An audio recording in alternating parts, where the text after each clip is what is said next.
معاہدہ لوزان دراصل ہے کیا اور اس کے ترکی پر کیا اثرات مرتب ہوئے، اور مغربی طاقتیں 2023 کے آنے سے خوفزدہ کیوں تھیں؟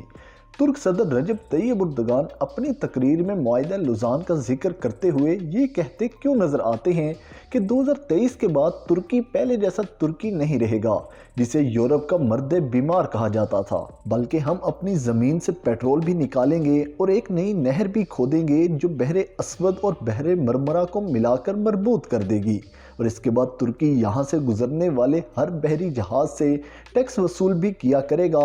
اس فیصلے سے واضح ہو جاتا ہے کہ مغرب صدر طیب رجب اردگان کا کیوں سخت ترین مخالف بنا ہوا ہے۔ معاہدہ لوزان 24 جولائی سن 1923 کو سوئٹزرلینڈ کے شہر لوزان میں پہلی جنگ عظیم کے اتحادیوں اور ترکی کے درمیان طے پایا۔ کیونکہ یہ معاہدہ لوزان شہر میں طے پایا، اس لیے اس معاہدے کو معاہدہ لوزان کہتے ہیں۔ معاہدہ لوزان وہ معاہدہ ہے جس کے تحت ترکی کو اسلامی جمہوریہ ترکی کے نام سے بطور آزاد ریاست تسلیم بھی کیا گیا۔ بنیادی طور پر یہ معاہدہ ترکی اور فرانس کے درمیان ہوا، مگر ایک فریق ترکی اور دوسری طرف British umpire, France, Italy, Japan, یونان اور رومانیہ شامل تھے۔ یہ خلافت عثمانیہ کے بعد پہلا ایسا معاہدہ تھا جو کسی دوسری زبان میں تحریر ہوا، جبکہ اس سے پہلے خلافت عثمانیہ کے تمام معاہدے جو کہ یورپی ممالک سے کیے گئے تھے وہ ترک زبان میں تحریر تھے۔ دراصل معاہدہ لوزان 100 سال پر محیط وہ معاہدہ تھا جو حقیقت میں ترک عوام اور مسلمانوں کے خلاف مغرب کا ایک ایسا پھندہ تھا جس نے ترکی کے ہاتھ پاؤں باندھ کر چاروں شانے چت کر دیا۔ 2023 میں اب 24 جولائی کو یہ معاہدہ اپنی مدت پوری ہونے کے بعد غیر مؤثر ہو جائے گا۔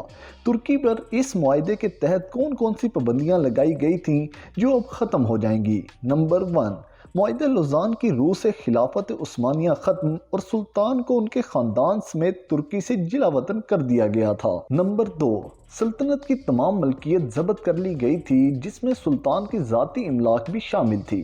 نمبر 3، ترکی کو ایک سیکولر اسٹیٹ قرار دیتے ہوئے دین اسلام اور خلافت سے اس کا تعلق ختم کر دیا گیا تھا، یہاں تک کہ عربی زبان پر پابندی عائد کر دی گئی تھی اور ترکی میں عربی زبان میں اذان دینے پر بھی مکمل پابندی عائد کی گئی تھی۔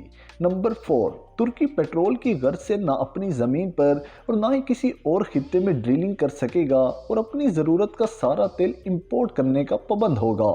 نمبر 5، باسفورس عالمی سمندر شمار ہوگا اور ترکی یہاں سے گزرنے والے کسی بحری جہاز سے کسی قسم کا کوئی ٹیکس وصول نہیں کر سکے گا۔ واضح رہے کہ باسفورس کے سمندری اسٹیٹ بحر مرمرا اور بلیک سی کا لنک ہے۔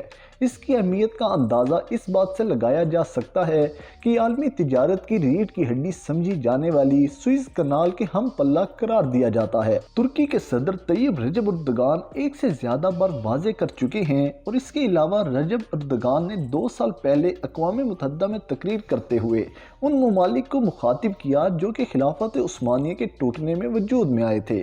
ان کا کہنا تھا کہ آج جو ممالک ترکی کو نشانہ بنا رہے ہیں کچھ سال پہلے یہ نقشے پر موجود بھی نہیں تھے، اور ہو سکتا ہے کہ آنے والے چند سال بعد بھی یہ نقشے پر موجود نہ ہوں، لیکن ترکی کا پرچم ہمیشہ بلند رہے گا۔ یہ وہ تقریر تھی جس نے گلف ممالک کی نیندیں حرام کر رکھی ہیں، کیونکہ خلافت عثمانیہ میں سعودی عرب کے حجاز مقدس بھی شامل تھے جو کہ 1938 میں سعودی عرب کے قائم ہونے پر اس کا حصہ بن گئے، لیکن پہلے یہ ترک خلافت کا حصہ ہوا کرتے تھے۔ 100 سال کی پابندی ختم ہونے پر مغرب سمیت بہت سی اسلامی ریاستوں کو بھی ترکی سے خطرہ ہے۔ اب یہ تو آنے والا وقت ہی بتائے گا کہ ترک خلافت کا دوبارہ اعلان ہوتے ہی اپنے تمام حصوں کا کلیم کیا جاتا ہے یا اپنی حدود پر ہی اتفاق کرتے ہوئے ترقی کی منازل طے کی جاتی ہیں، جو کہ اب اس کے لیے اور بھی آسان ہو جائیں گی۔